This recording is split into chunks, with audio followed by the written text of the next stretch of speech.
नमस्कार, NaukiNews.com में आपका स्वागत है। मैं हूं गिरिजेश वशिष्ठ।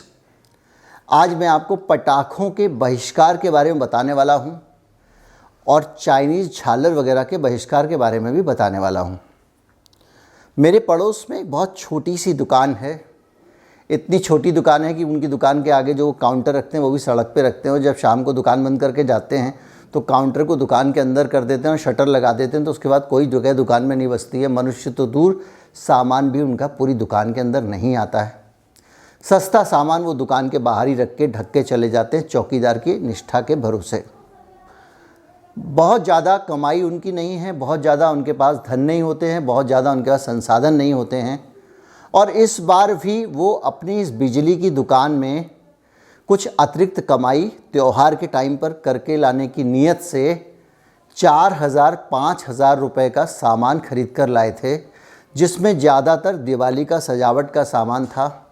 कुछ 20-20, 30-30 रुपये वाली झालरें थीं, कुछ लटकाने वाले फैंसी लाइटें थीं, और कुछ इस तरह की छोटी मोटी बहुत सारी चीज़ें जो हैं वो लाए थे। और घर के बाहर जो दुकान है उनकी, उसके बाहर एक तख्त बिछाकर उन्होंने रख लिया था। उनको उम्मीद थी कि इस बार उनका कारोबार कुछ चल जाएगा तो दिवाली मन जाएगी, क्योंकि लॉकडाउन और दूसरी चीज़ों में बुरी तरह तबाह हो चुके थे। काफ़ी कर्जा उनके सिर पर है। गुप्ता जी और उनके जैसे लोगों को लेकर जो आज हमारे आसपास हो रहा है वो, और दूसरा हमारी सरकार का रवैया, और तीसरा देशभक्ति के नए नए चलन, इस सब के बारे में मैं इस चैनल में बातचीत करने वाला हूं इस छोटे से ब्रेक के बाद। अगर आपने नहीं किया है तो चैनल को सब्सक्राइब कर लें।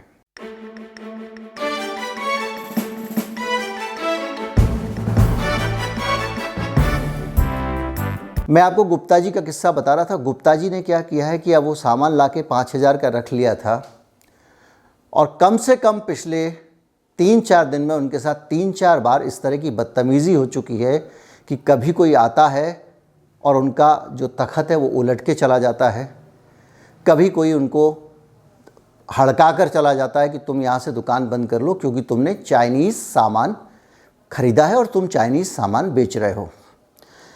कमोवेश यही स्थिति आसपास के दूसरे दुकानदारों की है। एक झुंड निकलता है कुछ लोगों का, कभी हाथ में कुछ लिए रहते हैं, कभी कोई हथियार लिए रहते हैं, कभी लाठियाँ लिए रहते हैं, मोटरसाइकिल पर सवार होते हैं, शोर मचा रहे होते हैं और उन दुकानदारों को परेशान करके चले जाते हैं।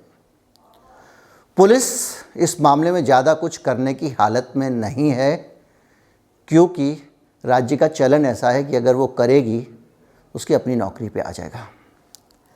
ये है कहानी चीनी माल के बहिष्कार की। कुछ लोगों को अगर ये जो गुंडागर्दी वाले जुलूस लगते हैं उनके शहर में नहीं आ रहे हैं, उसको कम कर लें, गुप्ता जी को भी कम कर लें। लेकिन आप कल्पना करें कि आज जब आप चीनी माल के बहिष्कार के नाम पर चारों तरफ जो तांडव मचा रहे हैं, जो सोशल मीडिया पे कैंपेन चला रहे हैं, उससे किस पर फ़र्क पड़ने वाला है? चीन पर फ़र्क पड़ेगा? ये सिर्फ आपके व्हाट्सएप की पोस्ट कह रही हैं। आगे के इस वीडियो में मैं आपको बताऊंगा कि चीन पर इसका कोई फ़र्क नहीं पड़ने वाला है। चीन आनंद में है, उसका आनंद निरंतर बढ़ रहा है, इस साल और बढ़ गया है आपके तमाम सारे बहिष्कारों के बावजूद। आप चीन के खिलाफ भावनाओं का गान करके किसी एक राजनीतिक पार्टी की राष्ट्रवादी महत्वाकांक्षाओं को मजबूत तो करते हैं, लेकिन सोशल मीडिया का ये चलन आपको इंसानियत से दूर कर रहा है। गुप्ता जी जैसे पता नहीं कितने व्यापारी होंगे, गुप्ता जी जिससे सामान खरीद के लाए हैं वो होलसेलर है, और अब आप जो भी बहिष्कार कर रहे हैं, इन सारे शरीफ लोगों का जो छोटे छोटे कारोबार करके अपना पेट भरना चाहते हैं, इनका पैसा डूबने वाला है। चाइना पे कोई फ़र्क नहीं पड़ने वाला है। वहाँ पे जब पेमेंट पहुँची होगी उसके बाद उन्होंने सामान रवाना किया होगा।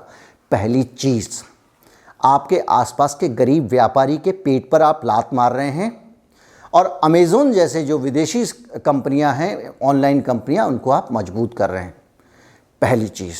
दूसरी चीज़, अगर आपको लगता है कि इस बहिष्कार से चीन पे असर पड़ेगा, तो आपकी सरकार का चीन के प्रति जो रवैया है वो इन आंकड़ों से समझ लीजिए कि इससे उसका नुकसान होने वाला है या नहीं होने वाला है।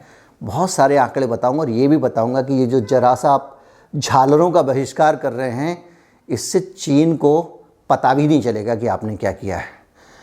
आंकड़े बताते हैं कि भारत चीन का सबसे बड़ा, वर्ल्ड में सबसे बड़ा बिजनेस पार्टनर है। सबसे बड़ा जब मैं कहता हूं ना, तो इसका मतलब ये होता है कि दुनिया में कोई इतना कारोबार नहीं कर रहा चीन के साथ जितना आप कर रहे हैं। और ये दर्जा नंबर 2 से नंबर 1 का अगर किसी को मिला है, अगर नंबर 1 सबसे बड़ा बिजनेस पार्टनर भारत बना है, तो नेहरू जी ने नहीं बनाया है। ये इस साल के पहले 6 महीने, 2020-21 के पहले 6 महीने के जो डाटा हैं, मार्च से 6 महीने के, उसमें व्यापार चीन और भारत का इतना बढ़ा है। ये सारे सीमा विवादों के बाद की स्थिति बता रहा हूँ कि वो नंबर 1 पार्टनर हो गया है, जो कि नंबर 2 पार्टनर था। चीन के साथ हमारा व्यापार कितना बढ़ रहा है, इसका अंदाज़ा आप इससे लगा सकते हैं कि सन 2000 में भारत और चीन का व्यापार सिर्फ $3 बिलियन था और आज की तारीख पे $90 बिलियन से ज़्यादा हो गया है। 30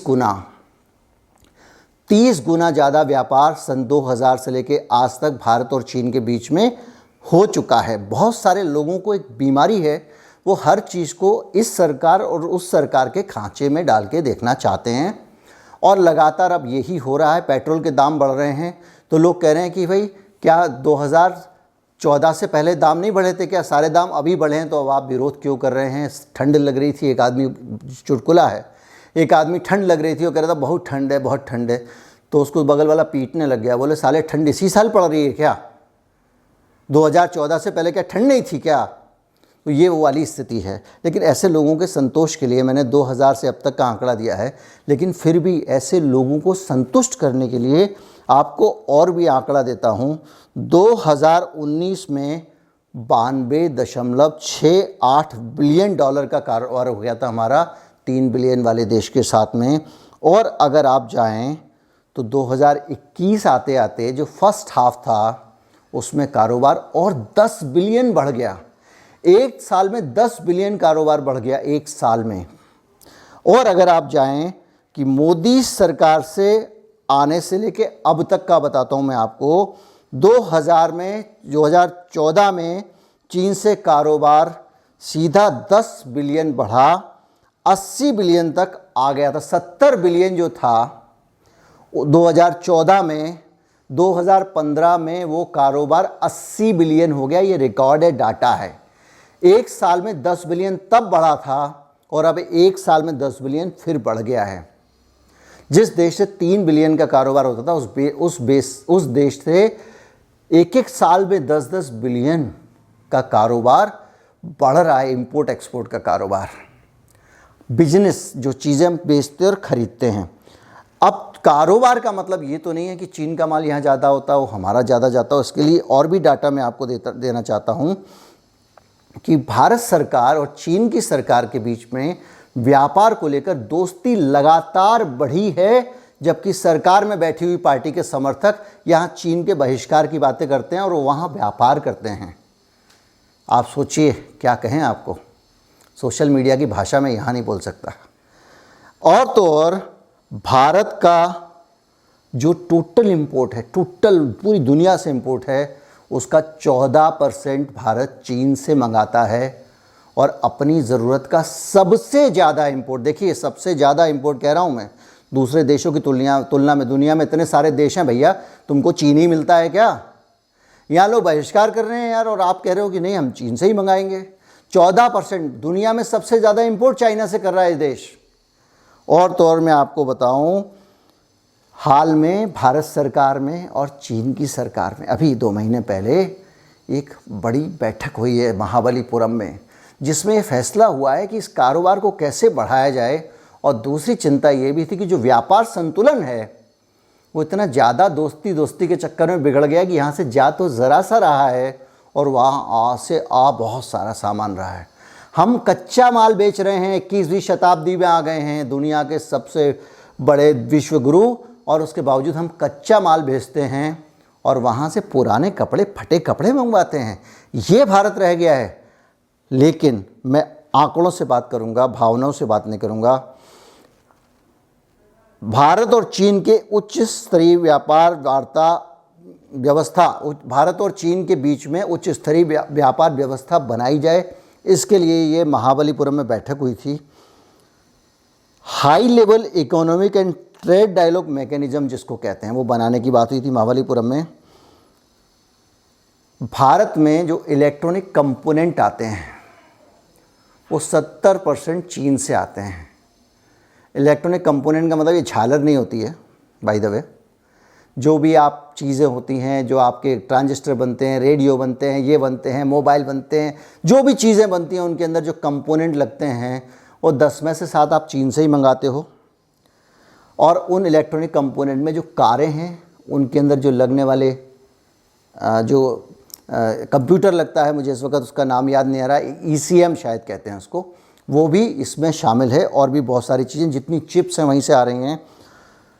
45% ऑफ कंज्यूमर ड्यूरेबल्स चाइना से आ रहे हैं। कंज्यूमर ड्यूरेबल जो नहीं समझते उनको बता दूं, टीवी, फ्रिज वगैरह वगैरह। इसके अलावा 70% एक्टिव फार्मास्यूटिकल इंग्रेडिएंट्स। भारत दुनिया का फार्मा एक्सपोर्टर है, जो दवाएं बना बना के एक्सपोर्ट करता है पूरी दुनिया में। जो बड़ी बड़ी दवा कंपनियां हैं उनको दवा भारत से ही बन के जाती है, लेकिन उसका कच्चा माल 70% चीन से आता है। 70%, यानी उसमें ज़रा भी जो है वो 10 रुपये में 3 रुपये के करीब माल कहीं और से कच्चा खरीद लेते हो, बाकी 7 रुपये का माल चाइना से ही मंगाते हैं हम। 40% चमड़े का सामान चाइना से आता है, चमड़े का सामान 40%। इससे अलावा ये सब बातें बता रहा हूँ मैं, जो मैं ये डाटा कहीं और से नहीं, राज्यसभा में सरकार ने जानकारी दी है, वो डाटा है। और जो फार्मा इंडस्ट्री है 3rd लार्जेस्ट, और उसकी 70% जो रॉ मटेरियल की डिमांड है वो चीन से पूरी होती है। यानी चीन से आप दवाएं मंगाते हो, यहाँ उसकी गोलियां मिला के पन्नी में डालते हो। सबसे ज़्यादा जो व्यापार घाटा है भारत का वो भी चीन के साथ ही है। और डाटा पे जाऊँ तो 5% के आसपास सिर्फ हमारे एक्सपोर्ट का चीन को जाता है, और 14% से ज़्यादा हमारे इंपोर्ट का हम चीन से करते हैं। और डाटा में जाऊं तो आप सारा रॉ मटेरियल जो आयरन और हैं, खनिज हैं, वो चीन भेजते हैं।